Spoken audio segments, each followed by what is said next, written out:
بسم اللہ الرحمن الرحیم۔ السلام علیکم۔ میری شادی کا دوسرا دن تھا۔ مجھے علیم الدین کے بارے میں زیادہ معلومات نہیں تھیں۔ ابا نے میرا رشتہ پکا کیا تھا اور یہ شادی بھی صرف اور صرف میرے بابا کا اکیلے کا فیصلہ تھا۔ میری اماں نہیں چاہتی تھیں کہ میں علیم الدین کی دلہن بنوں، مگر ابا نے علیم الدین کی اتنی تعریفیں کیں کہ ہمارے خاندان کا ہر فرد علیم الدین کا گرویدہ ہو گیا۔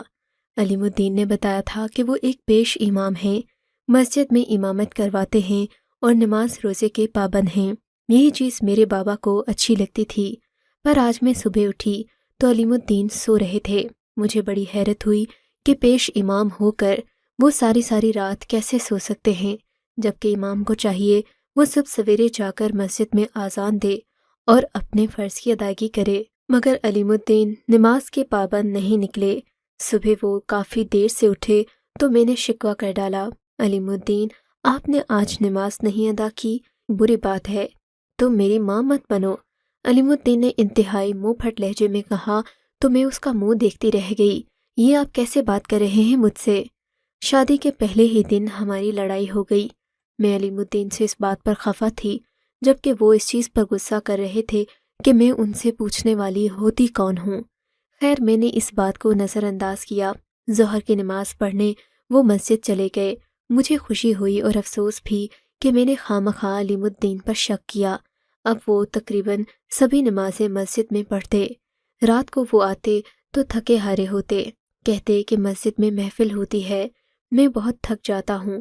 میں ان کی خدمت میں کوئی کسر نہ چھوڑتی۔ میرا شوہر اتنی بڑی ذمہ داری جو چلا رہا تھا، میں کیسے اسے نظر انداز کر سکتی تھی؟ اگلے دن کی بات ہے، علیم الدین کچھ پریشان سے گھر آئے۔ میرے کہنے پر بھی انہوں نے کھانا نہیں کھایا، ساری رات جاگتے رہے۔ سوتے ہوئے بار بار میری آنکھ کھلتی تو میں دیکھتی علیم الدین کسی گہری سوچ میں گم ہیں۔ میں ان کی پریشانی میں ان کا غم ہلکا کرنا چاہتی تھی، مگر انہوں نے مجھے اپنے بارے میں کچھ نہ بتایا۔ پھر میں بھی خاموش ہو کر بیٹھ گئی۔ اگلے دن تک وہ خود ہی ٹھیک ہو گئے۔ گھر آئے تو خوش سے تھے، کہنے لگے آج میں اپنی بیوی کو حلوہ بنا کر کھلاتا ہوں۔ ان کے ہاتھ میں گاجر بھی تھیں، 1 کلو تازہ گاجر کے ساتھ وہ گھی اور چینی بھی لائے تھے۔ حالانکہ ہمارے گھر میں کھانا بہت سادہ پکتا تھا، مگر علیم الدین آج کسی خاص اہتمام کے بارے میں سوچ رہے تھے۔ رات کو کھانا کھانے کے بعد خود ہی کچن میں چلے گئے، گاجر کا حلوہ بنایا اور مجھے بھی پیالہ بھر کر دیا۔ میں بہت خوش ہوئی۔ میرا شوہر روایتی مردوں جیسا نہیں، دل میں سوچا۔ پھر وہ کہنے لگے ذرا دروازہ بند کر لو، میں باہر جا رہا ہوں۔ آج مسجد میں ایک محفل ہے، وہاں پر مجھے حاضری بھی دینا ہے اور کچھ لوگوں سے بات چیت بھی کرنی ہے۔ ان کے جانے سے میں اداس ہو گئی، لیکن میں جانتی تھی میرا شوہر بہت محنتی ہے، وہ لوگوں کو تعلیم دینے کے ساتھ ساتھ ان کی رہنمائی بھی کرتے تھے۔ میں اپنے کمرے میں آ کر سو گئی۔ رات کو میری آنکھ کھلی تو شدید ڈر محسوس ہوا۔ چھت پر سے عجیب آوازیں آ رہی تھیں۔ میں یہ دیکھ کر ڈر گئی، اچھے سے اٹھ کر کمرے کی کنڈی چیک کی، مگر پھر تسلی نہیں ہوئی تو دروازہ کھول کر سبھی باہر کے دروازوں کو دیکھا۔ دروازے اچھی طرح بند تھے۔ میں نے اپنے کمرے کو بھی کنڈی لگا دی اور دوبارہ آ کر کمرے میں سو گئی، مگر چھت پر وہ آوازیں بددستور آ رہی تھیں۔ ڈر کے مارے میرا برا حال تھا۔ سوچ رہی تھی کہ علیم الدین نہ ہی جاتے تو اچھا تھا۔ اگلے دن وہ تقریباً صبح 10 بجے گھر آئے تو میں نے انہیں شکوہ کیا، علیم الدین آپ کے ہوتے ہوئے بھی مجھے اکیلے میں ڈر لگتا ہے، آپ خدا کے لیے رات کو مت جایا کریں، مجھے لگتا ہے رات کے وقت کوئی ہماری چھت پر کود آتا ہے، آپ بتائیں میں کیا کروں، مجھے بہت ڈر لگتا ہے، تمہیں اللہ پر بھروسہ نہیں کیا؟ علیم الدین نے مجھے ڈانٹا، آیت الکرسی پڑھ کر سو جایا کرو، جان اور مال کی حفاظت خود ہی ہوتی ہے۔ ان کی بات سن کر میں مطمئن ہو گئی، مگر روزانہ یہی تماشا ہونے لگا۔ ایک دن میں نے سوچا دن کے وقت جا کر چھت پر دیکھوں تو صحیح کہ آخر ہماری چھت پر ہوتا کیا ہے، پتہ تو چلے۔ میں خاردار تانے لگانے کے بارے میں بھی سوچ رہی تھی۔ یہی سوچ کر میں چھت پر گئی۔ آج شادی کے بعد پہلی بار اپنے گھر کا چھت دیکھ رہی تھی۔ چھت کے ایک طرف چھوٹا سا کمرہ بنا تھا، باقی چھت کھلا اور صاف ستھرا تھا، مگر مجھے یہ دیکھ کر سخت حیرت ہوئی کہ چھت پر بے شمار چھوٹے چھوٹے پیالے پڑے تھے۔ ان کاغذی برتنوں میں ہلکی ہلکی کھیر کی تہ بھی لگی ہوئی تھی۔ میں نے انہیں غور سے دیکھا تو میں سمجھ گئی کہ یہ برتن کھانے پینے کے لیے استعمال ہوتے ہیں۔ تقریباً 4-5 کے قریب یہ برتن تھے، جن میں کسی کے اندر گاجر کے حلوے کے باقیات تو کسی میں دودھ کی تہ جمی ہوئی تھی۔ یہ دیکھ کر میں سوچ میں پڑ گئی۔ مجھے لگا کہ یہ بالکل وہی کھیر اور حلوہ ہے جو ہمارے اپنے گھر میں بنتا ہے۔ حلوہ تو ہو بہو وہی تھا، بالکل ویسا ہی رنگ اور ویسی ہی خوشبو، مگر میں نے شک کرنا مناسب نہیں سمجھا۔ سوچا شاید دوسری چھت سے بچوں نے اس طرف کو خالی برتن پھینک دیے ہوں گے۔ میں نے صاف صفائی کر دی اور اس بات کو نظر انداز کر دیا۔ اس سے اگلے دن علیم الدین کو گاؤں میں کسی کام سے جانا تھا۔ علیم الدین کے جانے کے بعد میں بہت ڈر رہی تھی۔ سوچا آج نہ جانے میرا وقت کیسے کٹے گا، مگر شام ہوتے ہی میں پرسکون نیند سو گئی۔ صبح فجر کے وقت میری آنکھ کھلی۔ آج کسی بھی قسم کی کوئی پریشانی رات کو مجھے نہیں ہوئی تھی۔ میں بڑی حیران ہوئی۔ کام کاج ختم کرنے کے بعد چھت پر گئی تو دیکھا آج وہاں وہ برتن نہیں پڑے تھے، نہ پہلے جیسا گھاس پھوس وہاں موجود تھا۔ مگر ایسا 1-2 دن ہی ہوا، جیسے ہی علیم الدین گاؤں سے واپس آئے اگلی ہی رات کو پھر وہی شور اور وہی آوازیں آنے لگیں۔ صبح علیم الدین کے سونے کے بعد میں نے اوپر چھت پر جا کر دیکھا تو میرا شک یقین میں بدل گیا۔ وہاں پر ہمارے گھر کے یعنی ہمارے کچن کے برتن بھی پڑے تھے اور حلوے والی چھوٹی چھوٹی پلیٹیں بھی۔ مجھے بہت غصہ آیا۔ علیم الدین آخر مجھ سے کیا چھپا رہے ہیں، میں نے سوچا۔ میں ان کے جاگنے کا انتظار کرنے لگی۔ ان کے جاگنے پر میں نے گاجر والے حلوے کے برتن انہیں دکھائے تو ہنس کر کہنے لگے، تم خواہ مجھ پر شک کرتی ہو، میں نے تو تمہاری مدد کے لیے سارے برتن چھت پر رکھے تاکہ انہیں دھوپ لگوا لو۔ جانتی ہو نا، پچھلے دنوں چچا منیر ہمارے گھر آئے تھے، ان کو ٹی بی ہے، ان کی ٹی بی کی تشخیص کل پرسوں ہی ہوئی ہے۔ میں نے سوچا کہ کہیں ہمیں بھی ایسی بیماری نہ لگ جائے، اس لیے کچھ برتن چھت پر رکھ دیے ہیں، باقی بھی تم آج میرے ساتھ مل کر چھت پر رکھوا دو، بستر وغیرہ بھی چھت پر ڈال دیتے ہیں، دھوپ لگے گی تو سارے جراثیم مر جائیں گے۔ اپنے شوہر کی یہ بات سن کر میں شرمندہ ہو گئی۔ میں نہ جانے کیا سوچ رہی تھی کہ وہ مجھ سے کھانا بنوا کر ضائع کرتے ہیں، مگر ایسا کچھ بھی نہیں تھا۔ اس صبح ہم دونوں نے مل کر چھت کے اوپر بستر وغیرہ پھیلا کر رکھ دیے۔ میرے شوہر علیم الدین صفائی کے بہت پابند تھے اور صفائی پسند بھی تھے، اسی لیے میں گھر کی نفاست کا خاص خیال رکھتی۔ شام ہوئی تو وہ سب بستر وغیرہ اتار کر کمروں میں رکھ دیے، کچھ صندوق میں بند کر دیے۔ اسی شام جب میں چھت پر کھڑی تھی تو میری سامنے والی چھت پر کھڑی ایک عورت سے ملاقات ہو گئی۔ اس وقت علیم الدین گھر پر نہیں تھے۔ میں اپنے بستر وغیرہ واپس لینے چھت پر گئی تھی۔ مجھ سے بات کرتے ہوئے وہ مجھے مشکوک نظروں سے دیکھ رہی تھی۔ پھر مجھے رازداری کے انداز میں بتانے لگی، سنو بہن، میں تمہیں ایک بات بتانا چاہتی ہوں، اگر تم ناراض نہ ہو تو کہوں گی۔ میں نے کہا آپ مجھے بتائیے، میں کسی سے ذکر نہیں کروں گی۔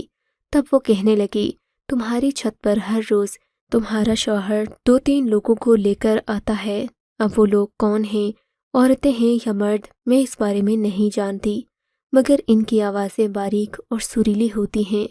یہ باریک آواز میں کچھ گنگناتے ہیں یا پڑھتے ہیں، یہ تو میں نہیں جانتی، مگر رات کو میں نے 3-4 بار خود تمہارے شوہر کو چھت پر دیکھا ہے۔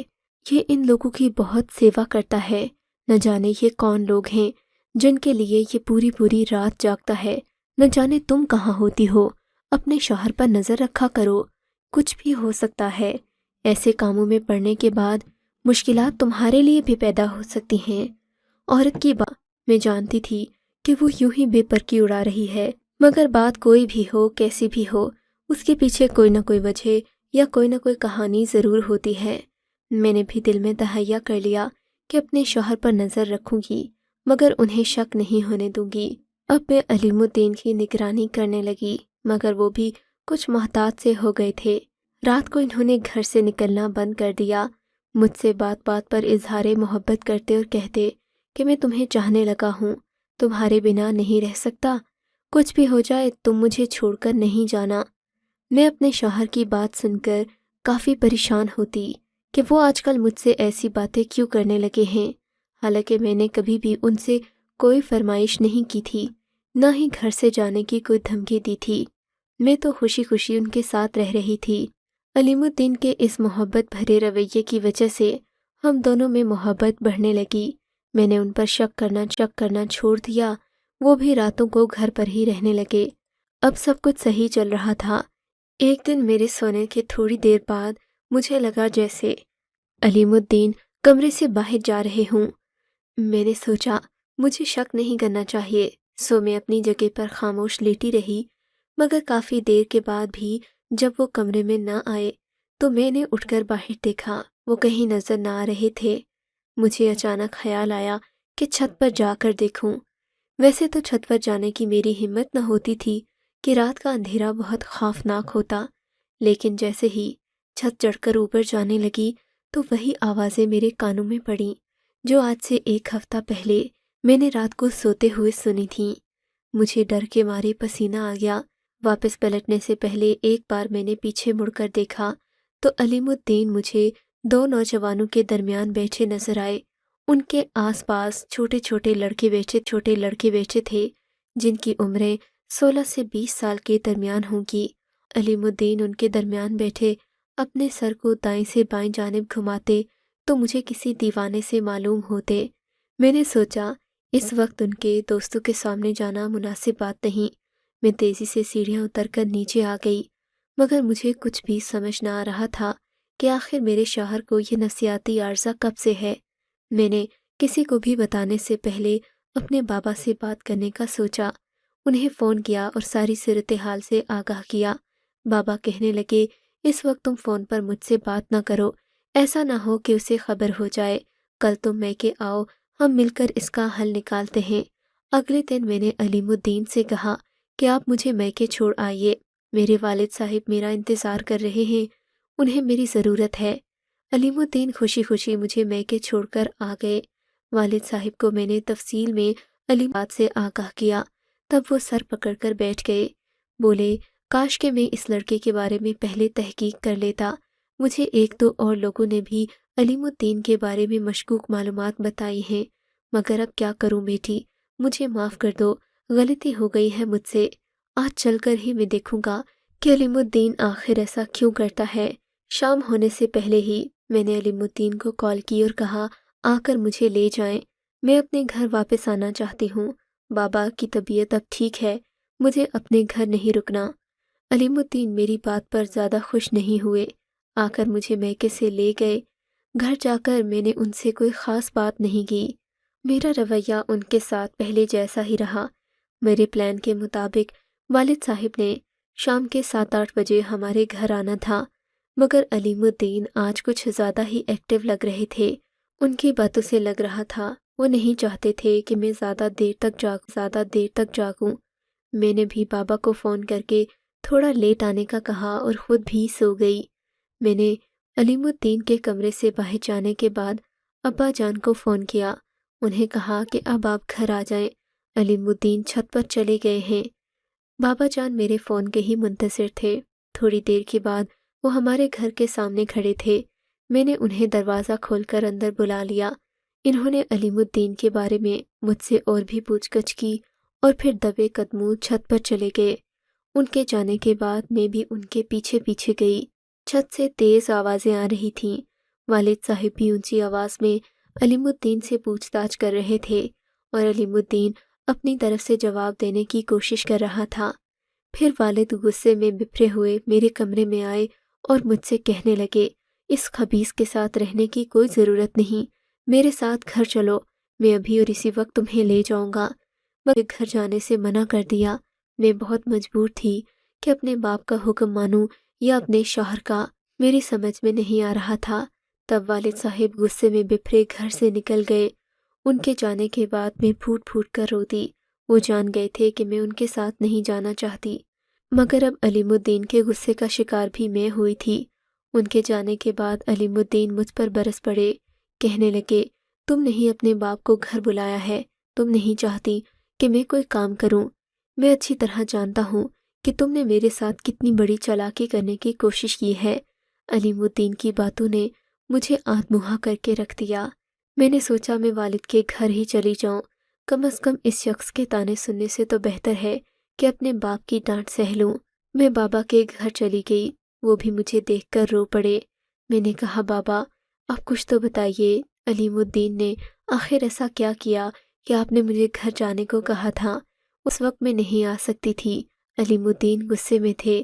اب آپ مجھے بتائیں، اگر کوئی غلط بات ہوگی تو میں علیم الدین کا ساتھ نہیں دوں گی، وہ آپ ہی کی پسند ہیں، میں تو بس صبر سے کام لے رہی تھی۔ تب بابا نے مجھے علیم الدین کے بارے میں تفصیل سے بتایا۔ بیٹی، تمہاری شادی کرنے کے بعد علیم الدین پر میں بہت اعتماد کرتا تھا، مجھے اس پر فخر تھا، مگر میں نے اس کے بارے میں اس کے محلے داروں سے زیادہ پوچھ تاچھ نہیں کی تھی۔ میں سمجھتا تھا کہ اس کی شخصیت ہی اس کا آئینہ دار ہے، اسی لیے میں نے اس پر یقین کیا۔ مگر ایک ہفتے بعد ہی مجھے اس سچ کا پتہ چل گیا تھا کہ علیم الدین مسجد میں پیش امام نہیں ہے، بلکہ وہ تو ایک پیر کا چیلا ہے، اس کے کام کرتا ہے اور اسی کے مریدوں کے دیے ہوئے ہدیے پر اس کا گھر چلتا ہے۔ یہ بات بہت افسوسناک تھی۔ میں نے سوچا کہ میں علیم الدین کو کوئی اچھا کاروبار سیٹ کر دوں گا تاکہ وہ اپنا گھر ایک حلال اور صحیح طریقے سے چلا سکے، مگر علیم الدین نے اس سے پہلے ہی ایک گری ہوئی اور نیچ حرکت کی۔ اس نے پیر سے بغاوت کر کے اپنا آستانہ کھولنے کے لیے اس کے سبھی لڑکوں کو ورگلایا اور پھر ان سے کہا کہ میں تم لوگوں کو کھانا پینا رہائش سبھی کا بندوبست کر دوں گا، تمہیں خاص عمل بھی بتاؤں گا۔ علیم الدین تو خود ان پڑھ ہے، وہ کوئی عمل وغیرہ نہیں جانتا، یہ سب بیکار کی باتیں ہیں۔ وہ ان لڑکوں کو بھی ورگلا رہا ہے اور ساتھ ہی اپنی اور میری شہرت بھی خراب کر رہا ہے۔ بابا جان کی باتیں سن کر میری آنکھوں میں آنسو آ گئے۔ علیم الدین ایک پیر کے ہاں جاتے تھے، میں ایسا سوچ بھی نہیں سکتی تھی۔ آج کل کے ڈھونگی فقیروں اور پیروں سے مجھے ویسے بھی نفرت تھی، مگر علیم الدین کے اس رویے نے مجھے بہت تکلیف دی۔ پھر میں نے بابا اور علیم الدین کے درمیان صلح کروانے کی بھرپور کوشش کی۔ علیم الدین پیری فقیری کا دھندا چھوڑنے پر راضی نہیں تھے۔ میں نے انہیں بڑی مشکل سے راضی کیا اور والد کو بھی قائل کیا کہ وہ انہیں کاروبار سیٹ کر دیں۔ والد نے ایک کاروبار شروع کر کے علیم الدین کے ہاتھ دے دیا۔ خدا نے برکت دی، میں نے بھی علیم الدین کی حوصلہ افزائی کی، ان کو پچھلی باتوں کا کوئی بھی طعنہ نہ دیا۔ آج حالت یہ ہے کہ ہمارے گھر میں ایک نہیں بلکہ 4 مہمان روزانہ کھاتے ہیں، ہمارے گھر سے کوئی خالی ہاتھ نہیں جاتا اور ہم میاں بیوی اپنی آسودہ زندگی بھی گزار رہے ہیں۔ میرے شوہر کہتے ہیں کہ یہ سب تمہاری وجہ سے ہوا ہے، اگر تم نہ ہوتی تو میں یوں ہی بہرا روی کا شکار ہو جاتا اور میرے ہاتھ کچھ بھی نہ آتا۔ علیم الدین کی یہ بات سن کر میں خدا کا شکر ادا کرتی ہوں کہ اس نے میرے شوہر کے دل میں میری سچی محبت ڈال دی۔ آپ کو اگر یہ کہانی اچھی لگی ہے تو اس ویڈیو کو لائک کیجیے اور اس طرح کی مزید کہانیاں سننے کے لیے ہمارے چینل کو ضرور سبسکرائب کیجیے۔ کہانی سننے کا شکریہ۔ آپ سے ملاقات ہوگی اگلی ویڈیو میں، تب تک کے لیے اللہ حافظ۔